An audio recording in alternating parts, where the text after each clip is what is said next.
this revenge.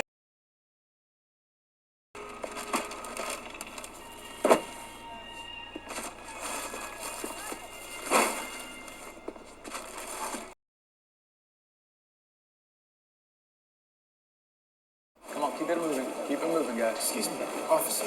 You know what happened? There's been a handful of these groundings up the coast. Something to do with the nav system. Sorry, guys, I need you to keep it moving. Keep it moving, guys.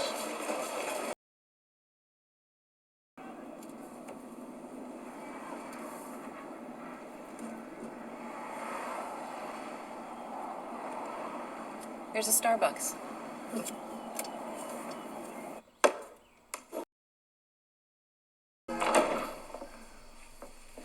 I understand how strange this must be for you, us turning up like this unannounced.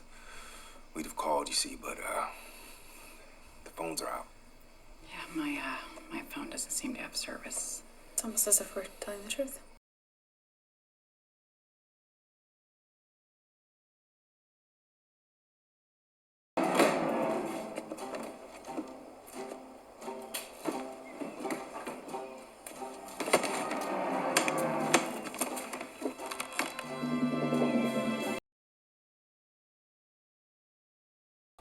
Now this looks like something a lady can properly dance to.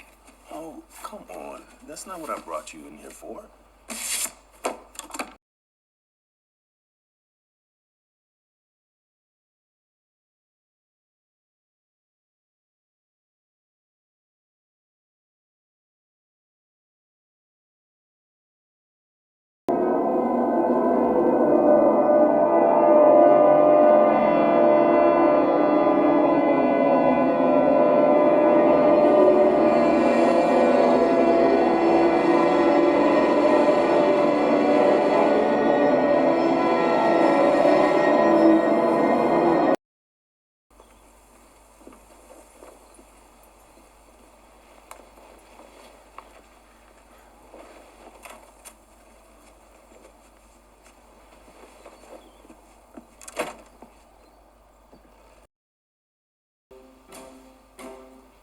Haven't you been picking up on what's going on out there, George?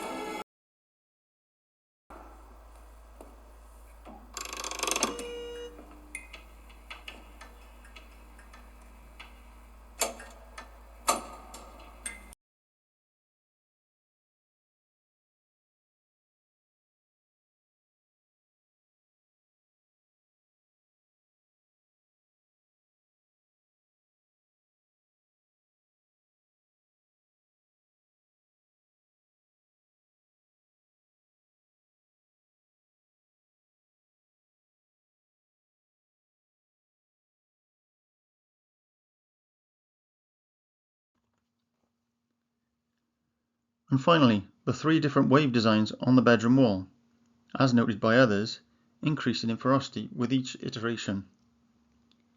In a previous video, I noted how H1116 in Strong's, pronounced Bama in Hebrew, could be used to mean wave or waves, and that in Blue Hawaii, Elvis rode the crest of a wave, mimicking Job chapter 9, verse 8, which alone spreadeth out the heavens and treadeth upon the waves of the sea.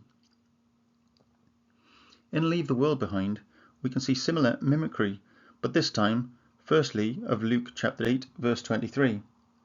But as they sailed, he fell asleep, and there came down a storm of wind on the lake, and they were filled with water and were in jeopardy. And then in Mark chapter 4, verse 37 through 38, and there arose a great storm of wind, and the waves beat into the ship, so that it was now full. And he was in the hinder part of the ship, asleep on a pillow.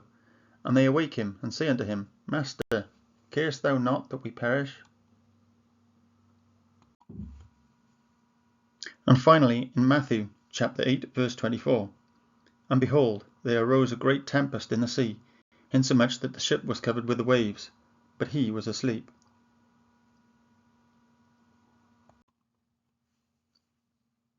There are several YouTube channels which claim that the differences in the details across the Gospels allude to there being three separate groups of people, to which Matthew, Mark and Luke relate to prophetically.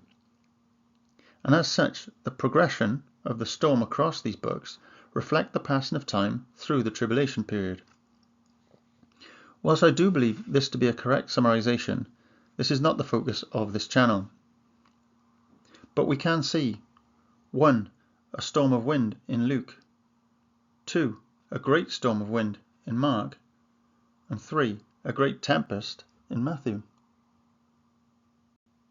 And it came to pass, when Joshua was by Jericho, that he lifted up his eyes and looked, and behold, there stood a man over against him with his sword drawn in his hand. And Joshua went unto him and said unto him, Art thou for us, or for our adversaries? And he said, Nay, but as captain of the host of the Lord am I now come. And Joshua fell on his face to the earth, and did worship, and said unto him, What saith my Lord unto his servant? And the captain of the Lord's host said unto Joshua, Loose thy shoe from off thy foot, for the place whereon thou standest is holy. And Joshua did so. Although this passage is not speaking of Boaz, I can't help but draw comparisons. However, the reason I have included the verses here is because there are at least 23 occasions in the Bible where the phrase lifted up his eyes is used. I've already shown how the NASA logo is a twinkling eye. So let's see how lifted up, H5375 in Strong's, sounds in the Hebrew. Thank you for watching. Strong's H5375, Nasa, Nasa. Strong's H5375, Nasa, Nasa.